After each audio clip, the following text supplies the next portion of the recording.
السلام عليكم ورحمة الله وبركاته. walaalaha dhammaan assalaamu calaykum maalin wanaagsan oo aan halkani waa janalka Ibrahim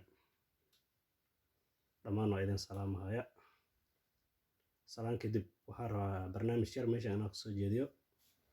oo ku saabsan cudur la dhahay coronavirus maramaan la dhahay oo dadka kasi marka cudurkaas waxaan rabaa inaan hoogo wax ka sheego bal cudurkaas muxuu yahay iyo maxaa see looga baxsan karaa iyo maxaan lagu daaweyn karaa intaas waay tan koowaad si looga baxsan lahaa inaan ka hadla rabaa saan looga baxsanayo isbitaal ma aha alna ma aha orodna ma aha waxaa kaliya looga baxsan karaa alla ka cabsi saas ay la tahay hadda islaamnahay marka dadka islaamka waxaa faraya inaa cudurkaas ay ka dogtinoodaan ay iska ilaaliyaan allana dartiis ay iska ilaaliyaan soonka iyo salaadii alla ka cabsiga ay iskaga ilaaliyaan maya kanin aad aragday farmashi family doctor ka soo qaadatay wax kuma taro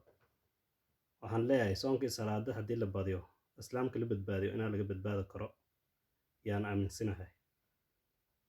marka dadka kale kaliya uma sheegayo nafta iyo naftiin baa u sheegahaya waxaa idin leeyahay ilaahay ha laga cabsado aragday cudurkaasay si dhammaan aragday isbitaalkana ha la aado allana ha laga cabsado markaan isbitaal kaliya maalmahan waxaa jirtaa inaad iska tunto waxay la rabo la sameeyo wixii afka laga sheegay kadaa'irta iyo bilaayada la sameeyo oo kadibna aragday isbitaalka alla laga dhigtay yaa u badan yihiin dadka hadda aragday adduunkan ku joogo oo ku noolo ma aha allana maalintii aad soo xanuunsatay kaliya inaad lasoo xasuusto ma aha ka hor inaad la xasuustanaado oo walaa hawla walaa quwata ilaa bilaahi lagu socdaayo fiican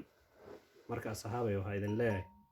dhammaantiin qof hadda aragday lagu durayo amba lagu aaynayo amba lagu daacidaynayo ma laha faan iyo farag wallaahi ma aha markan dadka waxaan leeyahay inaa ilaahay ka cabsanaan dhammaanteen tan labaad meeshan waa iska alxamdulilaahi magaalo iska qaboobin yaa waaye asaabta dhammaantood waxaa waaye maalmahan waxaa la leeyahay hadda halkii sanka lagu xirin lahay hadda magaalada waa laga soo waayay ba'al yaa badana haddiiba maradii sanka laga xirinayo dhammaan meeshii magaaladii laga waayo dadkii dhammaan inaan ku dhayaa aaminsan tahay marka alxamdulilaahi halkaasay ilaahay hanaga ilaaliyo ilaahayna hanaga qabto marka walaalaha dhammaan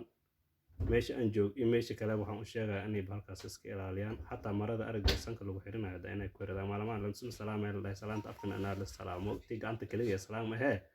gacanta daa la isku afka daa la isku salaamo karaa hadda korna ha la iska salaamaa dhahlaa shafka la iska gelini markaan waa arrimii hadiiba oo orba la sheegay gaariga shakana qodayba marka guriga ku akawa ka dhacday markaan asxaabay arrintan waa iska saas waa dhammaantiin waa idin salaamahaya barnaamijkiina maalinta intaana noogu kooban yahay assalaamu calaykum waraxmatullaahi wabarakaatuh tacaala